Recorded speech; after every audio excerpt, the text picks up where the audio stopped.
Friends ఈ రోజు మనం ఈ వీడియోలో ఫైనాన్స్ కి సంబంధించి కొన్ని ఇంపార్టెంట్ వర్డ్స్ అనేవి మనం నేర్చుకోవాలి. ఇవి నేర్చుకుంటే మనకు ఇంగ్లీష్ కి సంబంధించి మనకు గ్రిప్ ఉంటుంది, ప్లస్ సమాజానికి సంబంధించి కూడా మనకు అవగాహన అనేది ఉంటుంది. బడ్జెట్ అంటే ఇలాంటి వాటి గురించి తెలుస్తుంది. సో అందులో కొన్ని సింపుల్ వర్డ్స్ గురించి మనం నేర్చుకుందాం. అంటే ఫైనాన్స్ రిలేటెడ్.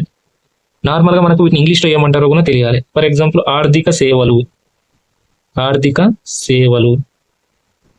ఆర్థిక సేవలు మనం ఇంగ్లీష్ లో ఏమంటున్నాం? Financial services. Financial services. Financial services. అదే విధంగా ఇంకా చూసినట్లయితే ఆర్థిక సంస్థలు. ఆర్థిక సంస్థలు. ఆర్థిక సంస్థల్ని మనం ఇంగ్లీష్లో ఏమంటున్నాం? Financial institutions. ఇన్స్టిట్యూషన్స్ అంటే ఆర్థిక సంస్థలు, ఆర్థికమైనటువంటి సంస్థలు. ఇవి వెరీ ఇంపార్టెంట్ అనమాట మనకి. నెక్స్ట్ ఒక ఆర్థిక పరిస్థితి ఎలా ఉంది అని అంటాం కదా మనం, అట్లా దాన్ని ఇంగ్లీష్లో ఏమంటాం? మీ యొక్క ఆర్థిక పరిస్థితి ఎలా ఉంది, అట్లాంటి సిచ్యువేషన్లో మనం ఇంగ్లీష్లో దాన్ని ఏమనాలి? Financial condition. Financial condition. మీ యొక్క ఫైనాన్షియల్ కండిషన్ ఎలా ఉందమ్మా అంటాం కదా, అట్లా. నెక్స్ట్ అదే విధంగా ఆర్థిక సంవత్సరాన్ని ఇంగ్లీష్లో ఏమంటాం? ఆర్థిక సంవత్సరం.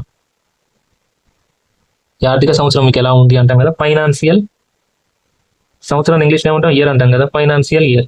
ఫైనాన్షియల్ ఇయర్ మీకు ఎలా ఉంది, ఆర్థిక సంవత్సరం అంటాం కదా, అట్లా. అదే విధంగా ఇంకా కొన్ని చూసినట్లయితే మీకు ఫైనాన్షియల్, ఫర్ ఎగ్జాంపుల్ ఆర్థిక వనరులు అంటాం. ఆర్థిక వనరులు. మీకు ఆర్థిక వనరులు ఏమున్నాయి, మీరు ఒకవేళ జాబ్ అందిస్తారు, మీ యొక్క ఆర్థిక వనరులు ఏందని అడుగుతాం కదా, ఫైనాన్షియల్ రీసోర్సెస్. Financial resources. అదే విధంగా మీ యొక్క ఆర్థిక సహాయం. ఆర్థిక సహాయం. ఆర్థిక సహాయం అంటే దాని ఇంగ్లీష్లో ఏమంటున్నాం? Financial assistance. అసిస్టెన్స్. అదేవిధంగా ఆర్థిక మద్దతు. ఆర్థిక మద్దతు. ఇవి చాలా ఇంపార్టెంట్, ఇలాంటివి తెలుసుకోవాలి. Financial support. మీరు నాకు కొంచెం ఫైనాన్షియల్గా సపోర్ట్ చేయండి, నేను మంచిగా ఎదుగుతాను, మంచి గ్రోత్ ఉంచుతాను అంటాను చూసారా, అట్లా. Financial support. నెక్స్ట్ ఇంకా ఆర్థిక మార్కెట్లు. ఆర్థిక మార్కెట్లు. ఆర్థిక మార్కెట్లు అంటే ఫైనాన్షియల్ మార్కెట్స్. Financial markets. ఆర్థిక సంక్షోభం ఏర్పడుతుంది అప్పుడప్పుడు. ఆర్థిక సంక్షోభం. ఆర్థిక సంక్షోభాన్ని మనం ఇంగ్లీష్లో ఏమంటున్నాం? Financial crisis. ఫైనాన్షియల్ క్రైసిస్ అంటే ఆర్థిక సంక్షోభం. నెక్స్ట్ ఆర్థిక నిర్వహణ అంటాం.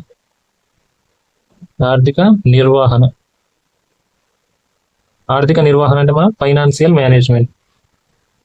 Financial management. Financial management. అదేవిధంగా ఇంకా దీనికి సంబంధించి చాలా ఉంటాయి. ఇది ఫైనాన్షియల్ రిలేషన్గా ఇవి నేర్చుకున్నాం అనుకో మనకు ఇంగ్లీష్లో ఈజీ వేలో ఉంటుంది. ఇంగ్లీష్ మాట్లాడడానికి అవకాశం ఉంటుంది. నెక్స్ట్ ఫైనాన్స్ రిలేటెడ్ సెంటెన్స్ నేర్చుకోవాలన్నా ఫైనాన్షియల్ వర్డ్స్ ఇవి నేర్చుకున్నాం అనుకో ఇంగ్లీష్లో మాట్లాడడానికి మనకు అనుకూలం ఉంటుంది. బ్యాంకింగ్ సెక్టర్కి వెళ్ళినప్పుడు అసలు ఏంది ఆర్థిక సహాయం అంటే ఏంటి, ఇప్పుడు ప్రత్యేక హోదా అంటున్నాం మనం. ఫర్ ఎగ్జాంపుల్ ప్రత్యేక హోదా అంటే ఏంటి? స్పెషల్ కేటగిరీ ఏమంటాం? Special category. Special category status ఇవ్వండి మాకు అంటాం కదా, అట్లా. ప్రత్యేక హోదా అంటే స్పెషల్, అట్లా. నెక్స్ట్ ప్రత్యేక సాయం అంటాం.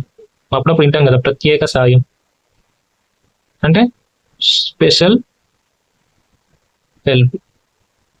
స్పెషల్ హెల్ప్ లేదా స్పెషల్ అసిస్టెన్స్ అంటే రాయితీలు అలాంటివి ఇవ్వమంటాం కదా, అట్లా. ఆర్థిక సబ్సిడీలు అంటాం. ఆర్థిక సబ్సిడీ. ఆర్థిక సబ్సిడీ. సబ్సిడీ కదా, ఫైనాన్షియల్ సబ్సిడీ. Financial subsidy. ఇట్లా ఈ విధంగా మనం ఫైనాన్స్ కి సంబంధించి నేర్చుకున్నాం అనుకో ఈజీగా ఉంటుంది. ఇంగ్లీష్లో మనకి ఇవి చాలా ఇంపార్టెంట్ అనమాట. ఈజీ వేలో నేర్చుకోవడానికి అవకాశం ఉంటుంది. ఇలాంటివన్నీ నెక్స్ట్ వీడియోలో మనీ రిలేటెడ్ వర్డ్స్ నేర్చుకుందాం. అదే విధంగా బ్యాంకింగ్ రిలేటెడ్ సెంటెన్స్ ఫామ్ ఎలా చేయాలి, అసలు వర్డ్స్ ఎలా ఉంటాయి, బ్యాంకింగ్ కి సంబంధించి నేర్చుకోవాలి. బేసిక్ థింగ్స్ అనమాట. మనం రాష్ట్రానికి ముఖ్యమంత్రి ఎవరు, మన దేశానికి ప్రధానమంత్రి ఎవరు, మన రాష్ట్రపతి ఎవరు, ఇలాంటి బేసిక్స్ ఎట్లా ఫైనాన్స్ కి సంబంధించి ఇవి బేసిక్స్ అనమాట. అంటే అవి అంటే ఏమిటి, ఇవంటే ఏమిటి అనే దాని గురించి తెలుస్తుంది. నెక్స్ట్ వీడియోలో బ్యాంకింగ్ రిలేటెడ్ వర్డ్స్ ఏముంటాయి, సెంటెన్స్ ఏముంటుంది, ఏ విధంగా ఫామ్ చేయాలనే దాని గురించి కూడా తెలుస్తుంది. ఇలాంటి ఇన్ఫర్మేషన్ వీడియోస్ కోసం మా ఛానల్ని లైక్ చేయండి, షేర్ చేయండి. Thank you.